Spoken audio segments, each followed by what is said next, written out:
प्रिया आता आपल्याला वरील गणित सोडून दाखवणार आहे. हा, सगळ्यांनी लक्ष द्यायचं. एका बरणीत 34 चॉकलेटे, त्याप्रमाणे 9 बरण्यांतील एकूण चॉकलेटे किती? करून बघायचं? हो.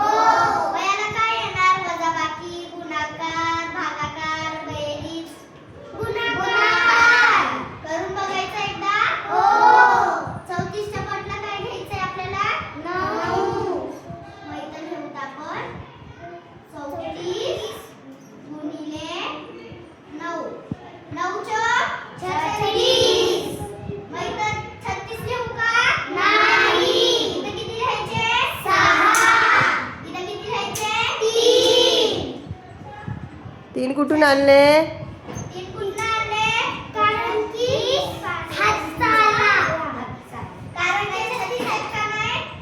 तर हा एककाचा घर असतो ना, तर हा 36 6 एकके, हा 3 दशके म्हणून याला दशकाच्या घरात पाठवले. छान.